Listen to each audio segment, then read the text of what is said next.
If you guys want to stand for the Pledge of Allegiance. I pledge allegiance to the flag of the United States of America and to the republic for which it stands, one nation, under God, indivisible, with liberty and justice for all.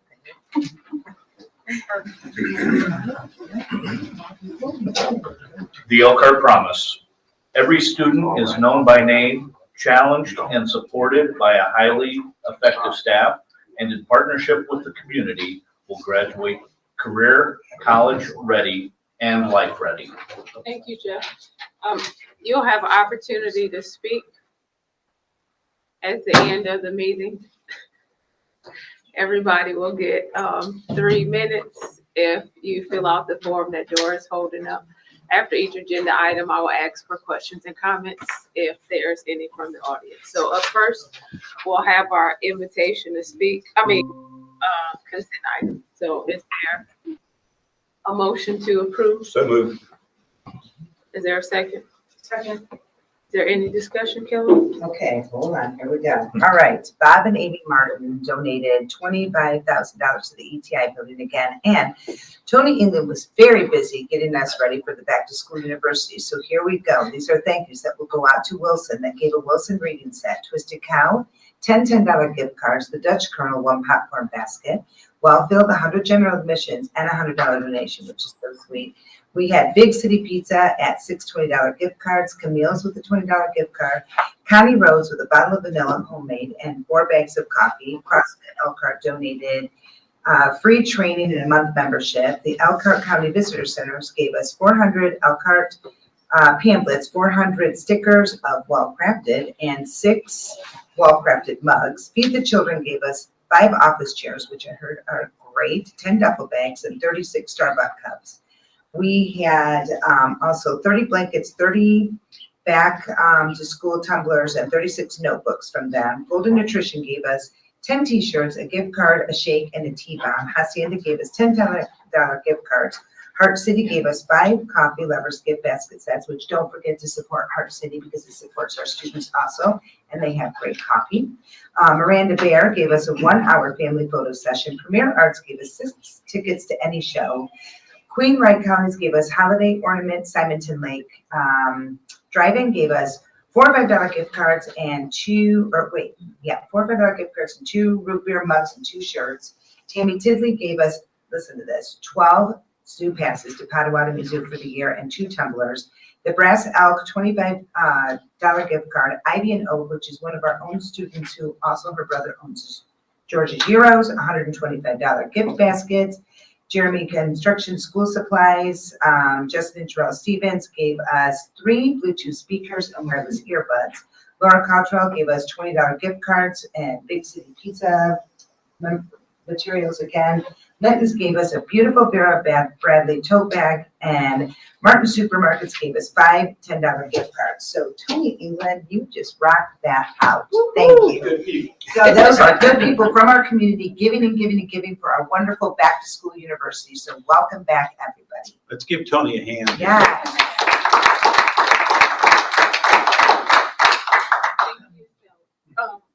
I just had a couple questions on the grant, one of the grants that's in our packet for today on the Elkhart Career Center. Can you help me out, Brandon? Yeah. Thanks for coming to the microphone, Brandon. Yeah, no problem. I have something I'd like to hand out, if that's okay. That'd be great. Can I give some background information there? Good evening, everybody. Good evening. While he's doing that, Ann, can you explain what it is you're Thanks, talking sir. about before Ann? Yeah, sure. In our board packet, there is a grant request for the Community Foundation of Elkhart County for the Elkhart Area Career Center to help renovate some space for the surgical tech and sterile processing program that we're starting at the Career Center. And I just had some questions about the space in general, how much funding is needed for the equipment, space renovations for the program, and what are the commitments we have to date from our partners that are going to help fund that. So Brandon was just going to give us an update on kind of the whole thing. Thank you. Okay, and I can go as far back as you'd like me to go or stay very present. It's really up to you. What I've handed you, the top is the latest email that has gone out from Ivy Tech and the Career Center to our 4 potential partners on the project, Beacon Medical, Goshen Health, St. Joe Medical, and Unity Surgery Center. As you can see, as you kind of get down a little bit further into that, the proposed renovation cost for the space at the Career Center sits just under $500,000. I think it's around $490,000. For those of you that have been on the board for a period of time, when we first brought this to the board as far as in a new course, we talked about the need in our community. And the need in our community is not just for high school learners, but adult learners in this area. There's no training for surgical technology or sterile processing. The closest is an hour and 15 minutes away. And so we launched this program. We're actually, next year will be our 2nd year of the program. We launched the program based off of needs that were expressed by healthcare providers. Along the way, what we learned is that not only was that need huge for the high school and the adult learners, but really, if we were trying to work through Ivy Tech, there was not an option there. Ivy Tech had looked into a renovation possibility that was upwards of $2 million. We had a lab space that was set aside for our pre-nursing CNA program, which we had to shut down after several years due to low enrollment and success. And so as we've worked through the steps, at every point that I've communicated with providers, we've talked about the Career Center's intention to fund upwards of 75 to 80% of the equipment cost, but we will not have dollars for capital projects. And that's where, if we're going to bring this thing to life for our community, our partners have to step in. Throughout that process, I have communicated quite often with Amanda Jameson from the Community Foundation of Elkhart County. About every 3 to 4 months, we kind of have updates on as far as in where we're at with the project. If you go into the 2nd page, the 2nd page is the proposed renovation and breakdown of cost. This is work that Bill Drimmel and I worked on. Mostly Bill, this is not my area, obviously, right? At the bottom then is then the outstanding balance to create 2 OR suites with the necessary equipment that's needed for accreditation. On the very last page, you can see that this is the things that we've already invested in as the Career Center. Everything that's listed at the top is for our current sterile processing program that we have available for high school students. As you get into the bottom there, you can see a simulator trainer that will be great for recruitment and help and teach students the skills. And then we began to accumulate materials that could be utilized in either sterile processing or surgical technology. Along the way, we also secured a $140,000 equipment grant through the state, which we have a remaining balance of around $90,000. We have about $140,000 to $150,000 in grants the Career Center does to cover equipment costs. So what we're looking at is the breakdown really on that 2nd page of $490 for capital projects, $179, which really after we throw in our $140 and $150 is more like $40,000 for equipment. Believe it or not, it was first difficult to get the leadership of all these healthcare providers and have the conversations with the folks that could make those decisions. It's even more difficult to get the financial commitment from these folks. So what we've talked about throughout the process is that we know the grant window closes very soon for the Community Foundation. It's actually next Tuesday. Our intention to keep momentum was to try to secure financial commitments from the healthcare providers prior to that. I filled out the form to write a grant based on if we get favorable feedback. We will not submit that grant on Tuesday if we do not make the progress. We're still waiting on Beacon and Goshen Health, and at this point, none of the healthcare providers have come forward with funds. So what that is basically just to get it on your radar that if we hear from Beacon and Goshen, which we're supposed to hear from this week, they have been the 2 most interested in the project. If there is some financial commitment there, we will move forward. Actually meet with Amanda Jameson tomorrow just to kind of keep her in the loop as far as in where we're at. If that doesn't work, then we'll pivot. We'll look at other funding sources before we would go back to the Community Foundation. So it's really contingent on seeing if either of those organizations are bringing funds to the table. So is this going to be like a room or two on the second floor? Or It's actually on the first floor. So first floor? part of the whole selling point is that our location is huge. You know, we sit right off of the county line for St. Joe and Elkhart County. It's inside of door 15, which is, if you know where the child care center is on the Career Center, just north of that. So it's already an access point that we actually bring students in, and it's the very first classroom. So the duality of running high school programming there for our students at the Career Center and then allowing Ivy Tech to run night courses there for surgical technology, it's a no-brainer. The issue that we run into is, like I'm speaking about, is we have to get somewhere on that funding if we're going to do a renovation project there. I have three more questions. And one, what do you think the student enrollment would be? Now, this is just for like one course, surgical sterilization, or is it more than that? So sterile processing and surgical technology are two separate fields. Okay. All right. We host surgical technology for high school students. We started last year. We had 19 students in our first cohort. We're sitting at right about 37 coming into this school year. Excellent. And do we know any idea what the demand is in industry for? It's huge, and that's the part where I'm struggling with the financial commitment from some of our partners now. That's not my job. And then But- the third question is how much, what's the pay? I think it's right around 55,000. Okay. Thank you. Yep, and it's a 2-year associate's degree. So our intention is, if we get this thing moving in the right direction, to be able to continue to work with Ivy Tech so we can get access to surgical technology courses at the high school level, so our students can finish their certification in sterile processing, begin taking coursework in surgery tech while they're in high school, thus shortening so it is not a 2-year program once they graduate from high school. It's more like a year to maybe a year and a half. Okay, so they'd have to take additional class work afterwards for a year or so. Correct, but at that point, they would already have their clinicals places set in stone, and they would be in the same educational setting as they did for high school. Thank you. Yep. Any other questions? Yeah, Brandon, it's a requirement that you secure funding from the healthcare partners and then the entire 250,000, or would a smaller amount? A smaller amount would definitely work. When we started looking at this project, we had initially anticipated it being closer to 800 to 900,000.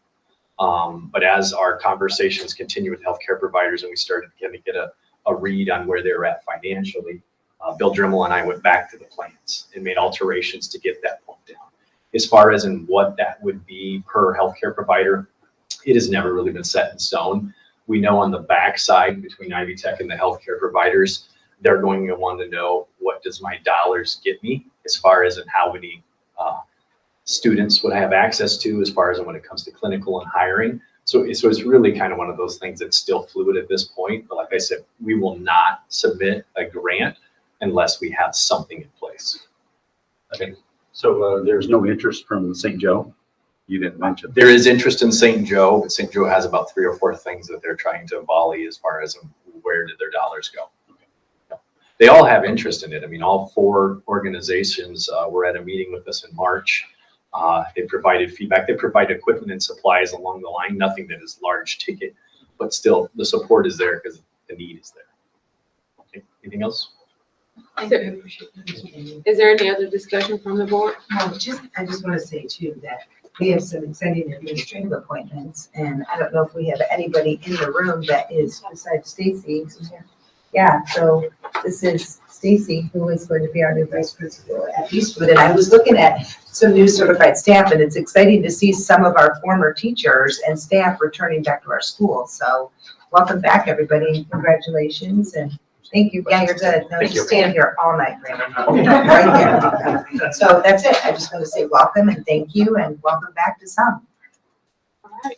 Is there any questions or comments from the audience? All right, all in favor? Aye. Opposed?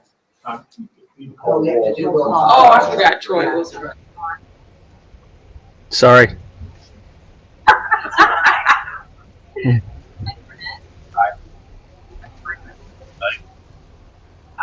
Troy Scott, Aye. Doug Weaver, Aye. Dan Rothermelin. Aye. Kelly Mullen. Aye. Thank you. All right, new business, we have, Mark.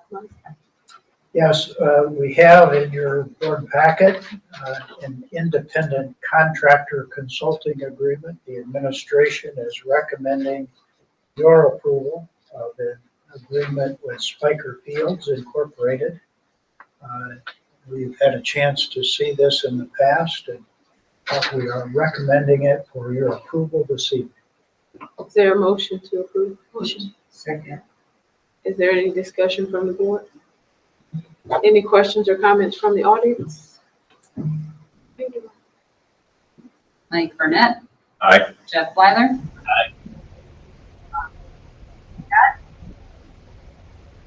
Aye.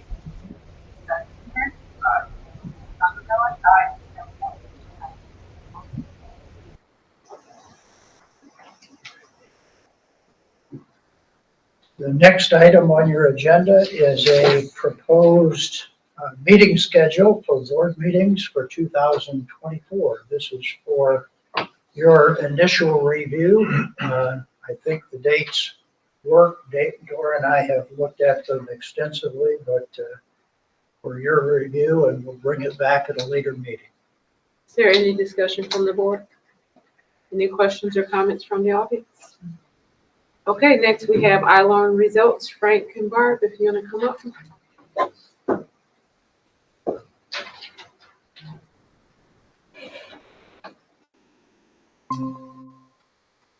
Good evening. I'm Barb Kreif, and I'm Director of Elementary Curriculum and Instruction. And we're just going to give you a broad overview tonight of our ILARN scores for 2023. So, are you going to click for me? You have a keyboard up there just underneath your folder, and you can use the arrow keys on that. Okay. So again, this is just going to be a broad summary where, we can get into specifics in terms of aggregated groups, disaggregated groups at another day.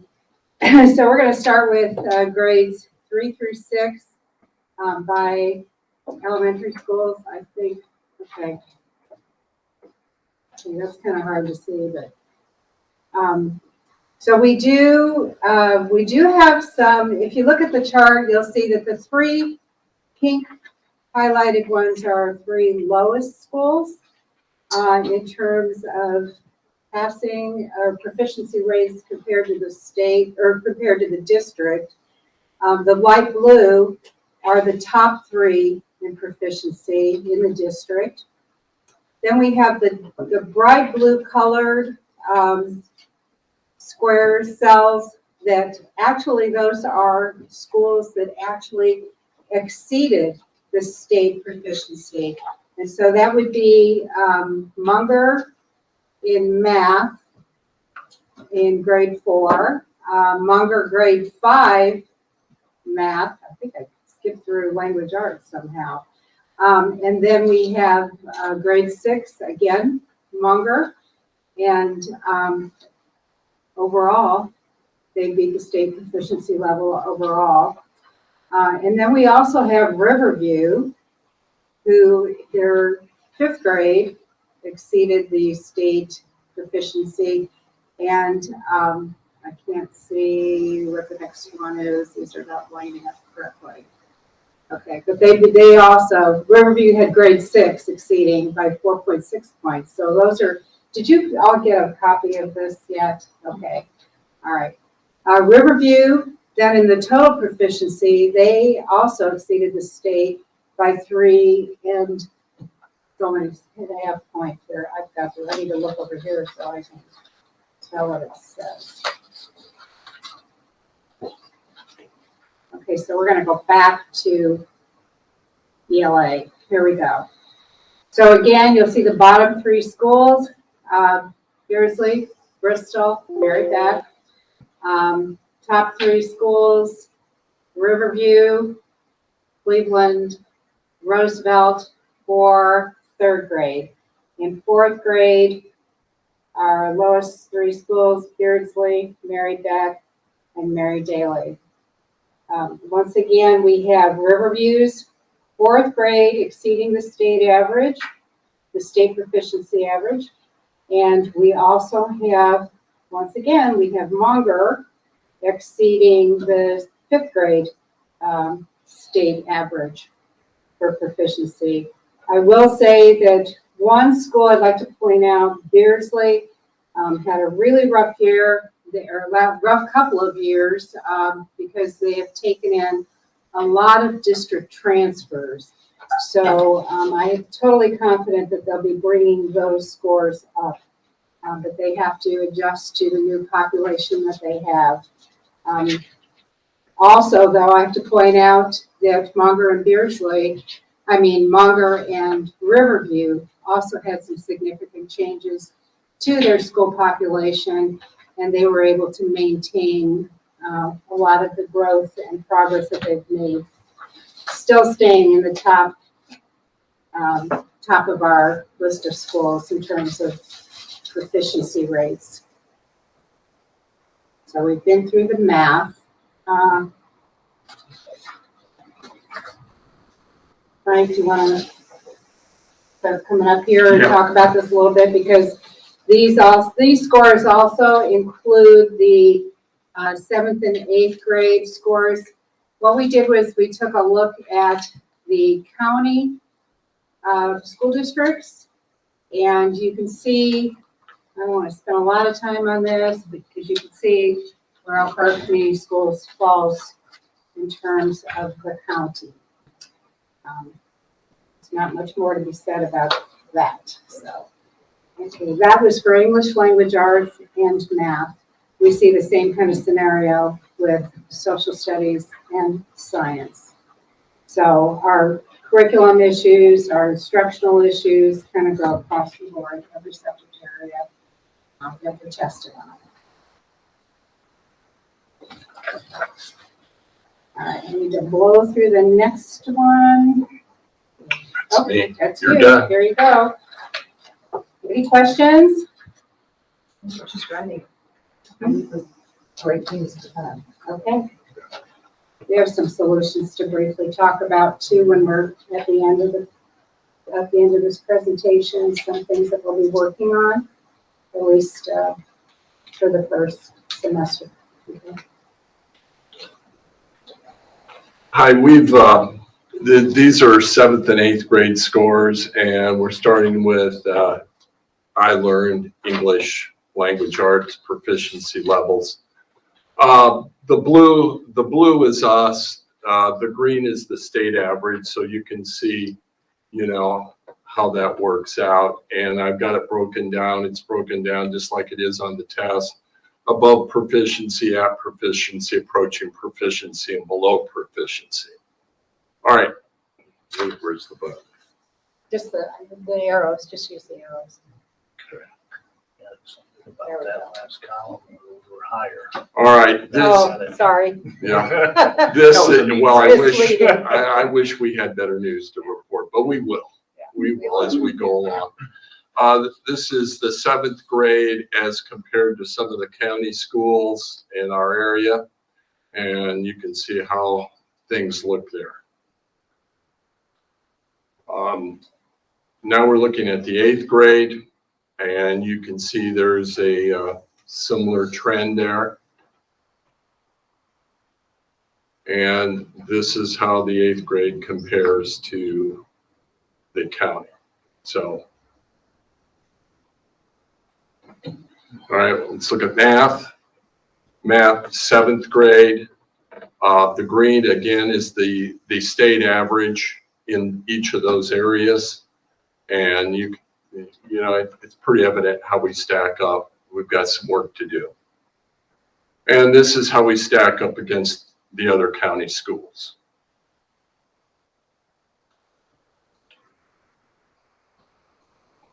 This is the 8th grade.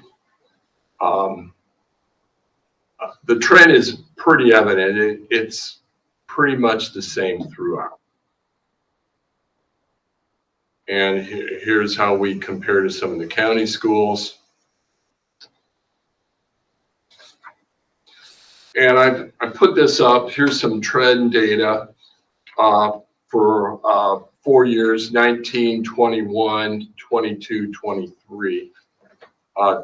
So you can see those are the state averages up at the top in English, ELA, and math, 8th grade, English, ELA, math, 7th grade. And you can see the averages for each one. 19, when it shows the district, those are our averages with all 3 of our middle schools included. You can kind of get a comparison of that. And then I've broken the 3 middle schools out. You have North Side, Pure Moran, and West Side listed there. And you should have this. We've shared this with you, so at some point you'll have this on your iPad or in your packet. I don't want to spend too much time on it, but both Barb and I have what we would recommend, some things we'd like to do, and some solutions for this. We believe the PLC process can work, but we believe the PLC process needs to be data-driven. So it needs to, every meeting that we have in our PLCs throughout our secondary and our elementary need to be based on data. There needs to be some accountability, which we are working on a reporting form and how that works, and we're going to count on our principals to monitor that. One of the big things that we've already started is working with common formative assessment. Those are the CFAs.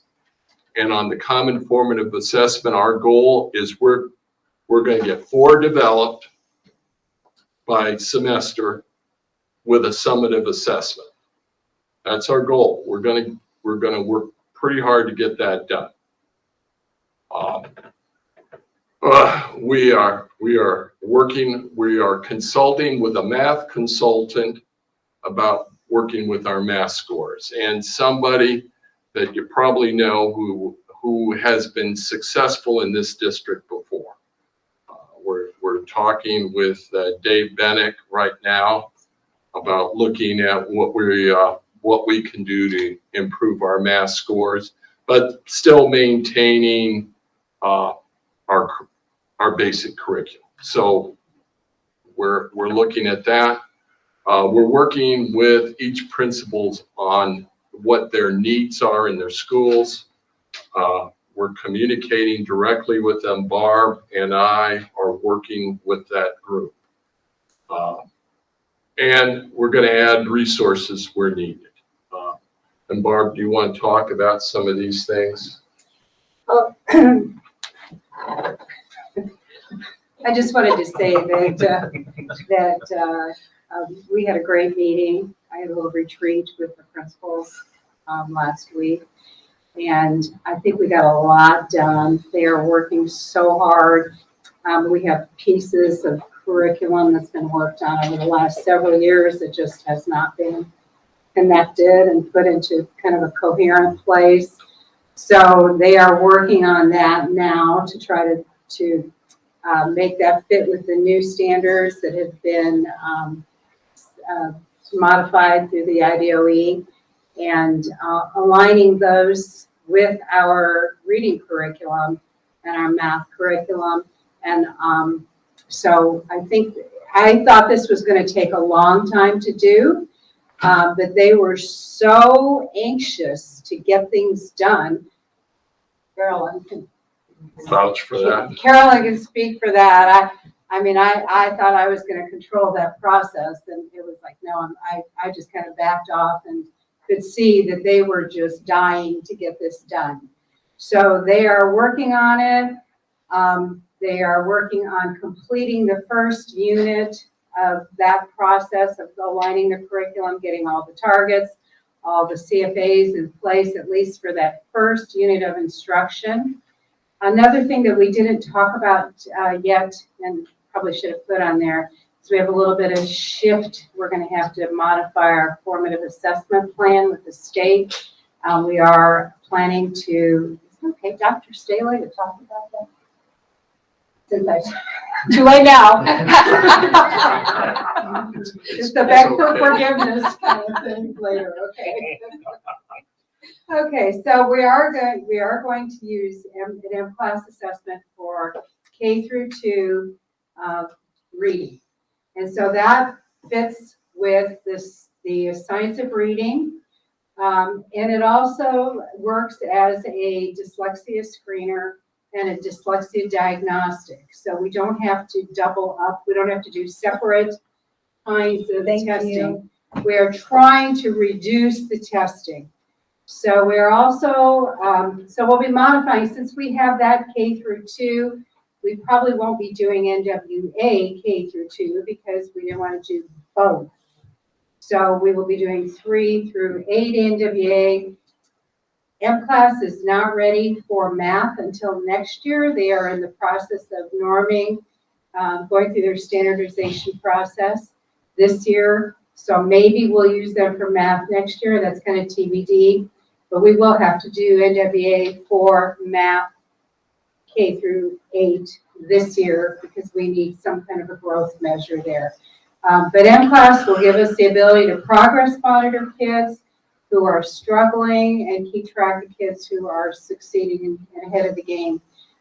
So we used M-Class in this district many years ago. I think it was a really good assessment model. Everything's built in. So now the next step is we'll have to figure out how to get our teachers trained and how to use it. If you remember back in the old days, we had palms. Do you remember those? Okay. We had to laugh at that, okay, because they were on the palm. They did the test, recording everything on the palms, and they didn't work half the time. So it didn't go really well, but it should go better this time. So we're kind of excited about the assessment process, the assessment changes. Is there anything else, Carolyn? This is a problem with her showing up. She'll be sorry. Okay. All right. I've got one more thing.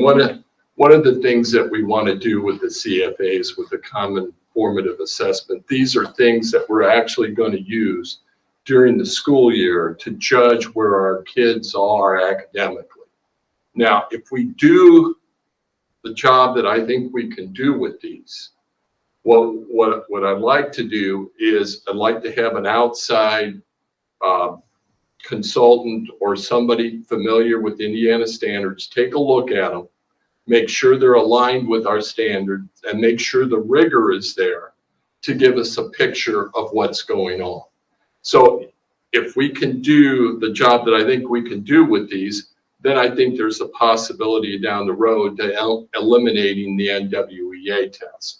And if we can do that, that takes another assessment out of the picture, and we've created our own, which we should get more information from. And it's information that we can use immediately. Tell them about the active. I learned for next year. The I learned. The I learned benchmark. Oh. Yeah. Yeah. Why don't you speak with them on that? You're Back down here. Okay, so we are going to try to opt into the new I learned format, which has 4 tests during the year. So we don't know yet how that impacts NWA, whether we need to do NWA at all, or we can just rely on those 4 benchmarks. So I think that will be a welcome change to the way iLearn is, which is a giant summative assessment at the end of the year that really doesn't give us much information from an instructional sense. So if we have benchmarks, instruction can change and adapt throughout the school year. Barbara, I have a question. Yeah. If we go to 4, are the tests shorter then? I wish I knew the answer to that. Okay, I'll be looking for that information though to try to get that answer for you. Okay. questions. Yeah, you're planning August 22nd work session to dig into the Disaggregated data. more deeply. And we'll have iRead. We'll be able to look at iRead then too. Excellent. You've got listed security. Oh. Can you, what's going on with that? Well, the feeling is we may need some more we may need some security in some of our elementary schools with some of the behaviors we're observing right now. So that's one of the things we're looking at, and we're evaluating that at this point right now. But that's one of the measures we may want to take.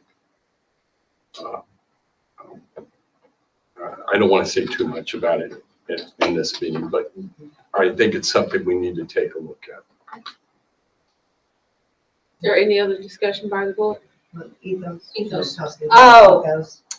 Boy, Go ahead. sorry, guys. Yeah. Well, the new science. Well, we have not fully contracted with ECS yet.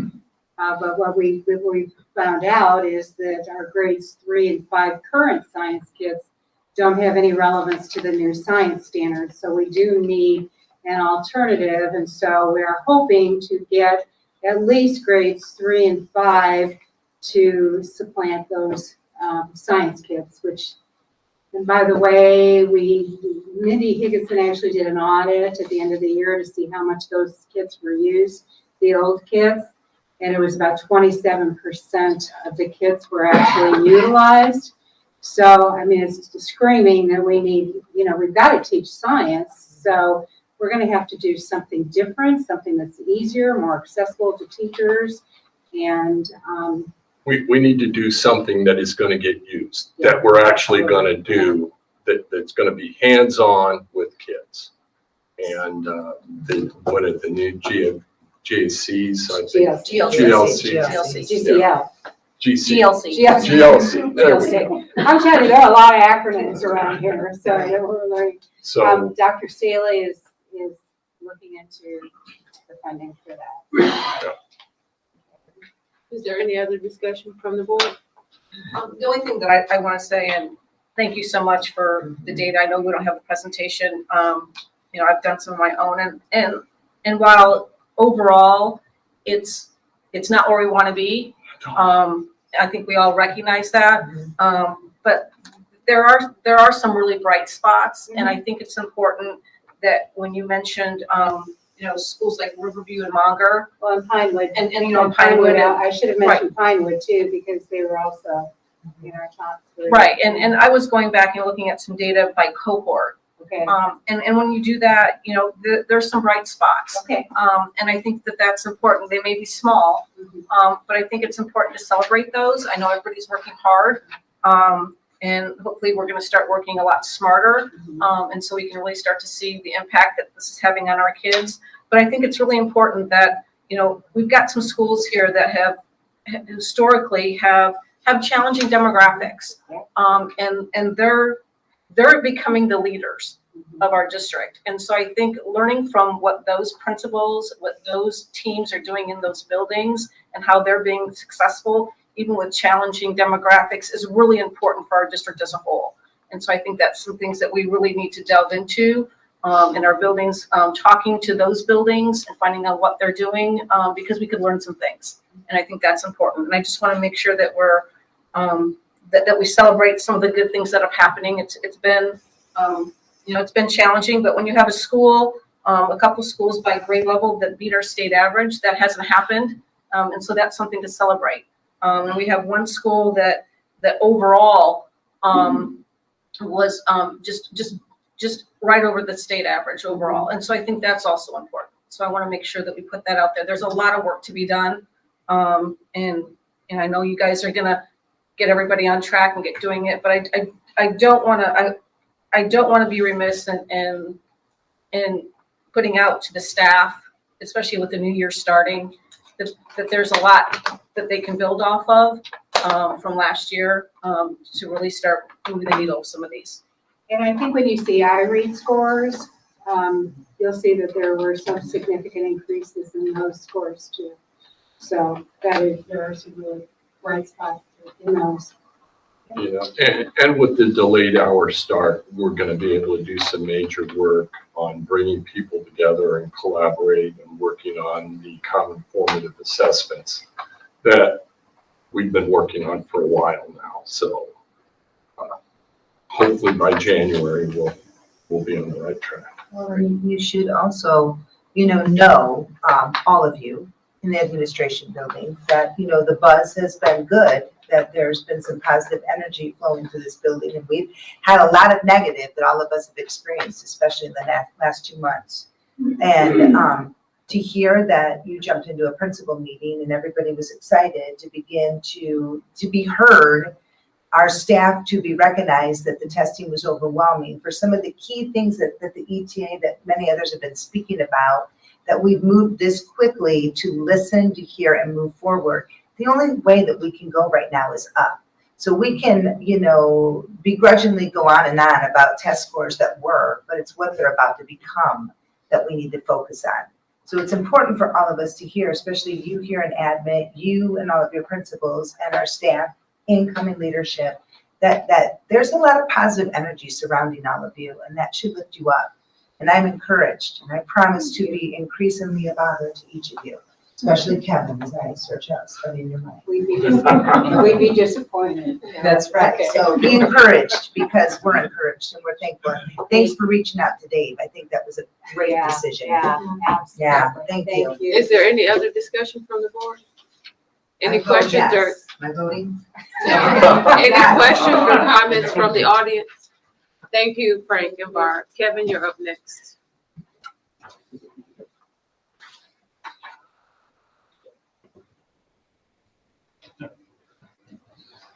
Oh, just in time. No, just kidding. Hard to follow them. My item is quick. This evening, I want to talk about the Elkhart Community Schools Building Corporation. It works in conjunction with the Board of School Trustees when we do project financing requiring lease bond arrangements. Building corpus consisted of the same 3 members for many years. Those members included former school board members Bill Cork, Judge David Bonfiglio, as well as former school employee John Hutchings. Dr. Hutchings has notified us that he's retiring from this group. To replace him, the board has recommended to appoint Glenn Duncan to this important role. His many years of Board of School Trustees membership uniquely positions him to serve in this role. So you're probably wondering, what is a building corporation? So the background is, under current Indiana law, school corporations can borrow money for construction and renovation projects. However, the school's ability to issue bonds is limited by the Indiana Constitution and by statute. There's a calculation. And so when a need exists to borrow more, and for many years we didn't have any capacity because of the pension bonds that were issued many years ago, consumed that. We had to do lease bond borrowing. School districts will create this building corporation. It's a nonprofit. It should be an extension of the school corporation. It's organized for the sole purpose of providing the school corporation with means to finance proposed projects without the financing counting against the school corporation's constitutional debt limit. Another point to share is that members of this board of the school, the building corporation, are local members who serve on a voluntary basis. So the guy I have been thinking about for a few years about doing this is sitting at your table right now. So maybe in the future, we can tap his expertise. But this evening, asking for board approval to place Glenn Duncan on the building corp membership. Is there a motion? So moved. Second. Is there any discussion from the board? Yeah, I worked with Glenn Duncan for at least 8 years, and I found Glenn very knowledgeable, very well read about everything that was going on with the school corporation, and I always valued his opinion and his insight, and also his legal background. It was invaluable to our school corporation, and I'm sure he will do the same going forward with his. He's excited about serving and getting a chance to be involved with the school corporation once again. So, well, he loves his for district. about 6 years or so. He should be ready. Don't forget, he's been working in Bristol. So, He's been an attorney yeah, for he's been there. Yeah. a long time. So. Is there any other discussion from the board? Any questions or comments from the audience? All in favor? Aye. Opposed? Sorry again.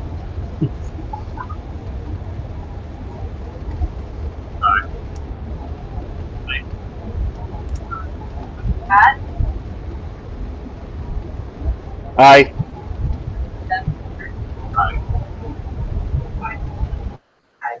Motion passes. Thank you very much. Doug Thorne, Kind of the closer tonight. A number of board policies and administrative regulations to present to you tonight for your consideration. The first board policy are proposed revisions, which we're bringing for initial consideration to board policy 2623.01, which is the test administration and security provisions for statewide assessments policy. On an annual basis, the Indiana Department of Education implements additional security measures that school districts are required to implement related to standardized tests that are required by the state. And these proposed revisions to this policy will bring the district into compliance with those new directives. And again, we're bringing this to you for initial consideration this evening. is there any discussion from the board? You got my notes. I did get some notes from a couple of the board members, and we will work to see how we can incorporate those into the policy when we bring it back to you for final action in 2 weeks. Is there any questions or comments from the audience? The next is a proposed revision to the bus driver compensation plan, which is 3422.03S. We are requesting an approval of a revision to this policy to incorporate the rate the district pays for bus drivers when they're providing training to bus driver candidates. The district's approval of this policy will provide authorization for those drivers who are engaged in training to be paid their regular hourly rate when they're training driver candidates. And we're bringing this tonight for just initial consideration. Is there any discussion from the board? And Doug, how were they being paid if they were not being They were paid actually their being- regular hourly wages? They were getting paid their hourly wages, but without any board authorization. So this is really probably, I was trying to avoid saying that, but it's reality, that's where we are. This is historically what they have been paid, but with all the transition that we've had in terms of transportation over the last several years, we really had no reference point to look at. So we thought it was important to actually get this put into board policy so that it's clearly understood that when you are training a driver, and as you know, we've recently posted and filled a number of current drivers who are assisting our training program so that we can get drivers through the program and on the road. And actually they were offered to take this position at the extra trip rate and took it, which says a lot about the folks who agreed to step forward to serve as trainers. But in all fairness to them, we think it's more appropriate to continue to pay them as they've been paid in the past, which is their regular route pay. Very good, great, thank you. Is there any other discussion from the board? Any questions or comments from the audience? Okay, Okay, moving on, we are also requesting bringing forward a proposed amendment to the policy governing administrative miscellaneous employees, which is 3422.12S. This proposed amendment addresses the lead program coordinator position that is funded by the FSCS grant. And I'm not sure I can pull off the test of telling what FSCS is this evening. And this would allow that particular individual to be awarded 10 vacation days for each year the grant is in effect, to be used during the period July 1 to June 30. Those vacation days would actually be paid under the terms of the grant. The grant application already provided for it, but this is a 12-month employee, and we thought it was appropriate that as a 12-month employee at a relatively senior level that they have some availability for vacation. is there any discussion from the board? Any questions or comments from the audience? Okay, next policy.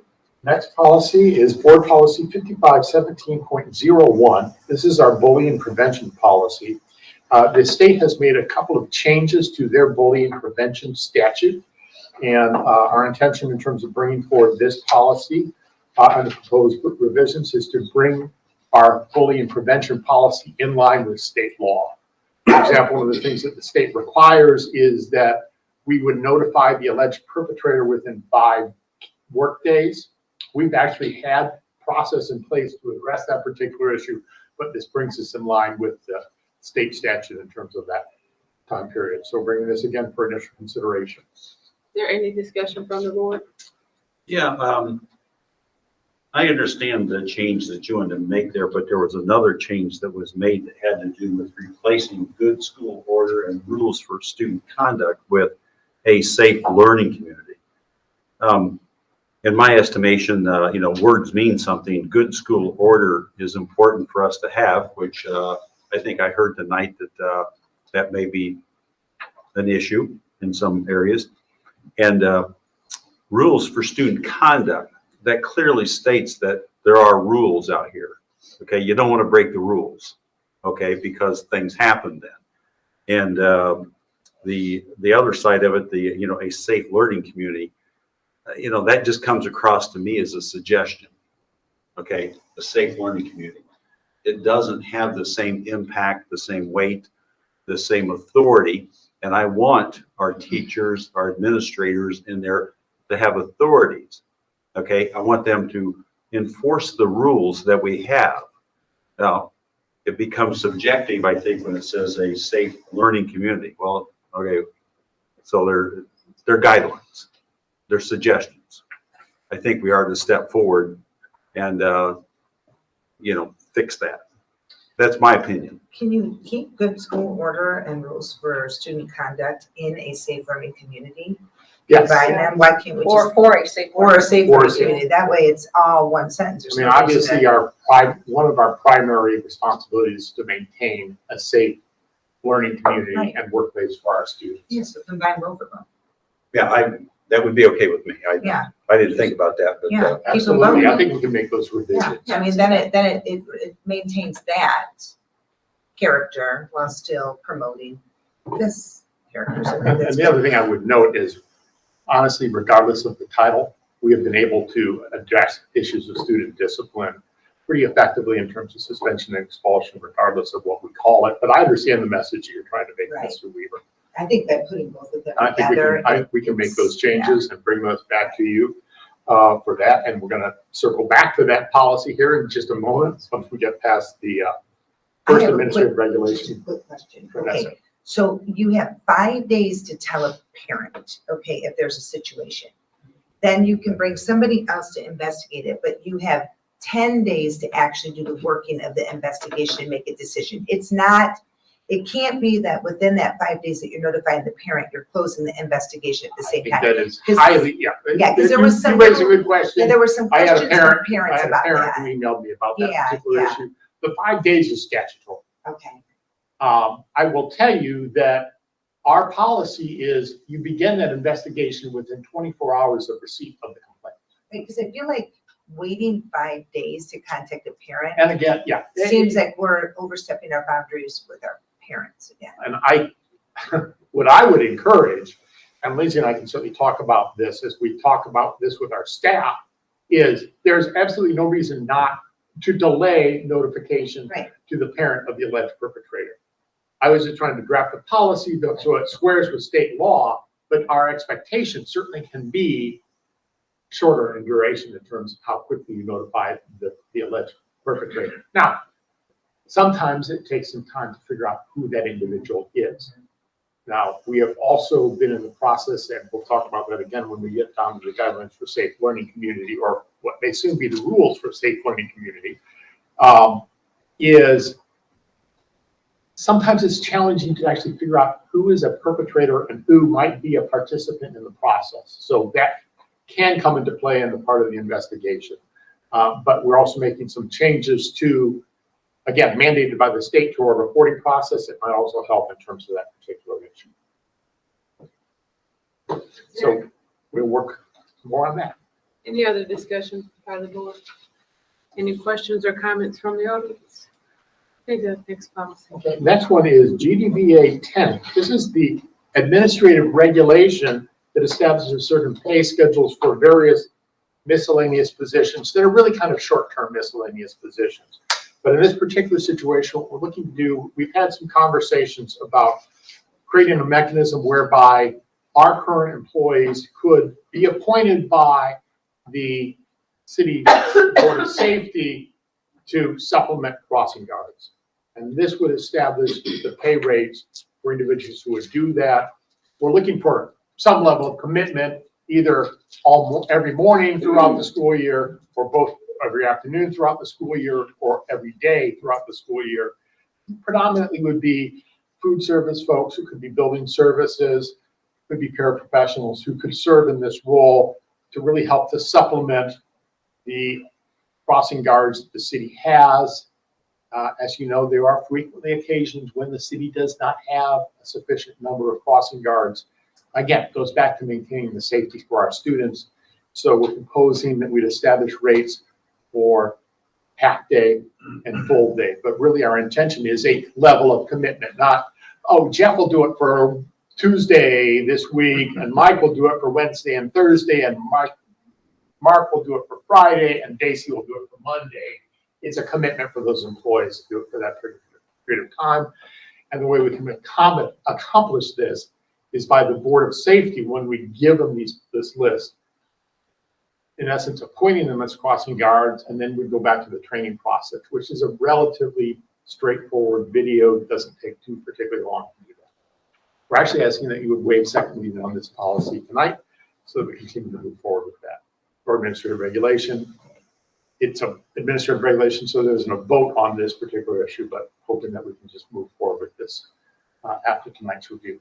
The only thing that I sent you a thing on it, just want to make sure it gets changed, under high school football and high school basketball, parking director and parking attendant, for each of those, there are different funds. And I'm glad you And so I'm glad you pointed that, reminded me of that particular issue. As you noted, there were a number of references to changes of funds. Again, I would define this as cleanup, where we had items that were already being paid out of operations or extracurricular or athletics that weren't specifically identified here. So I'll continue to work with Mr. Scott to make sure we have the correct funds identified. Yep. Is there any other discussion? Any questions or comments from the audience? Do we need a motion? No, there's no vote on administrative regulation, so. Okay. All right, lastly, JFC 1, which is currently entitled the Guidelines for a Safe Learning Community. We are presenting proposed revisions to this administrative regulation, primarily, again, to address the changes that Indiana has required in terms of bully prevention. However, there's some additional changes in terms of the reporting of disciplinary consequences. For example, the state does not collect information related to acts of insubordination. They do collect for defiance. And so that's why we're going to change the definition, define insubordination to defiance, as they track that in their state reporting system. And honestly, I think defiance is a better term for us to use. All too often, principals will say, well, this person was disrespectful to me. Well, disrespect is not an act of insubordination, but disrespect is an act of defiance. So I think that will also help us from that standpoint. But this one we are only bringing for preliminary consideration and basically following some comments this evening. There are some changes we'll probably like to make, but certainly there may be other questions or comments related to this administrative regulation. Is there any discussion, Doug? Yes. Yeah, can you change that to defiance and insubordination? I think you could. I think the problem you get into, Mr. Weaver, if we do that, is that only part of that behavior would be reported by the state, because the state, the way we report information has been significantly changed by the state of Indiana. We don't really report as much as they harvest information directly from our student management system. And so I think that's why we want to make sure that the terminology we use is consistent with the information the state gathers. I don't know. I go back to words mean something, and I think the word insubordination carries a greater weight and a larger category of actions of a particular individual than the word defiance does. Okay, and defiance, in my estimation, is like, you're pushing back on a teacher, you're face to face with that individual or something like that. That is a defiant behavior, okay, as opposed to, and that is also insubordination. okay? So two, that if I walk out in the hallway and I start talking trash about the corporate lawyer, okay, that's not really defiance, okay? Wait a minute. But it's insubordination, okay? Insubordination is a larger term that, that's the reason why I said, okay, well, I can see where you're going with that, but defiance and insubordination, because it is a larger, you can push it into defiance, but this is our policy, okay? Right. And so, yeah, we need to comply with what the state says, okay? And we could report, it's in the same category. We could call if we're checking their boxes off, we can call it defiance. But when we're talking to our students, our parents, insubordination is not tolerated. I think there may be a way to weave, no pun intended, that into the definition. I also think that acts of insubordination probably merit a more significant consequence than a mere act of defiance. But that's going to be a judgment call that the building administrator does to some extent. But I think give me a chance to see what we can do there to really kind of address, which really two different issues there. But I do agree with you. Insubordination means something to me. All too often, I see people use insubordination in a manner that's not an accurate, doesn't accurately meet the definition of insubordination. That's one of the reasons why I like the use of the term defiance. Because again, if I'm rude to you to show a level of disrespect, I believe that's defiant behavior. I don't think that's truly insubordinate. Now, depends on how much you want to parse the words to say, we have an expectation that all of our students act in a respectful fashion towards teachers, but I don't think our students or our teachers necessarily, quite honestly, some of our administrators understand it to that level, but I'll give it a shot. Well, because it can get tricky, because Yes. and I keep going back and forth with the definition. That's what I'm doing here. Insubordination could mean deliberate defiance, like you mean defiant to somebody. So if you remove insubordination, you might lighten the load of what defiancy actually is. So it could be semantics on words, but yes, I think if you weave the two of them together, it takes away. Yeah, and that's the concern. How do we Yeah. amend this policy to comply to state standards and yet not create an environment that's more permissive of inappropriate behavior? That's exactly And right. I think If you that's remove one, the key is we've got to find the right balance to describe that issue. And it may be that we look at other areas within the policy that could address that. I just want to particular just say, like, one of the talking points of our community and our staff is our discipline issue Yes. and lack thereof. So being careful with removing one word to versus the other. And some people may be watching this going, oh, here they go again. They're getting into the weeds, but we're not, because we have a serious discipline issue that has caused us to lose staff and or lose parents. So when we write these policies, what needs to be at the heart is, of course, a safe learning environment, but it has to be that our expectations are right here with both staff, student, but also let's continue to remind our parents that it starts at home. So if that explanation is right there, everybody knows what we're asking of our community. I think the key is to set forth clear expectations and hold people to those Right, expectations. and I want to respect the state, obviously, we have to follow them. Yet at that same aspect, we need to be holding ourselves to Elkhart Community School standards while being What I want to make complimented sure by the that we state. don't do is create a situation where inadvertently we create a report that isn't an accurate depiction of what's happening. As you recall, not too many years ago, a school district to the west reported that they had absolutely no bullying incidents Right. during a particular school year. That would be epic failure of leadership and inability to follow their paperwork. And since we have the right people put in staff positions, we shouldn't have that problem. I agree, but I So- don't want to, I want to make sure, as we look at these definitions and we look at the state reporting, that we don't create a scenario that would allow for that to happen. But That's I my, don't want to, but I want to be careful to not beat words down to where we're complacent to behaviors when the expectation for a safe learning environment is that the rigor of discipline is there. Yeah. We're on the same page.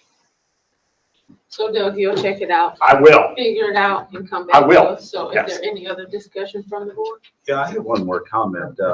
You know, in the world that I've operated in for the last 44 years, nobody has ever gotten fired for defiance. Well, a lot of them got fired for insubordination. So that's the real world that everybody operates in, okay? And we need to, you know, ingrain that early because it makes for successful students. I'll shut up. Thank you. All right, is there any questions or comments from the audience? All right, thank you, Doug. Thank you. Is there anything from the audience, Stuart? Oh, my goodness. Do you have anything, Mark? Just to, excuse me, remind the board that we have a public work session on August 22nd at 6 p.m. Our next regular board meeting at 7 o'clock on that same night. Thank you. Is there anything from the board? I just like being on the No. campus. Kelly, What? you gotta- Oh, I do. Okay, wait. I was just getting all off the fact that you know what, I'm sorry, I arrived early, which is a rarity for me to arrive anywhere early, and I just happened to catch like the band leaving, sports happening, and just the whole buzz. It's great, but my job tonight is actually to present to the board and to the community our nomination for our representation on the Elkhart Library board, thank you, of Cindy Dunlap. Is there a motion? So moved. Second. Second. Is there any discussion from the board? Any questions or comments from the audience? Great, all in favor? Aye. Wait, wait, wait. Oh, Get rolling. I'm sorry.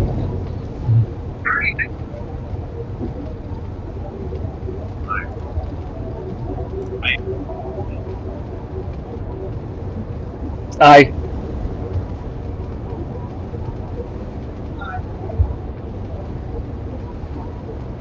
Anything else from the board? All right.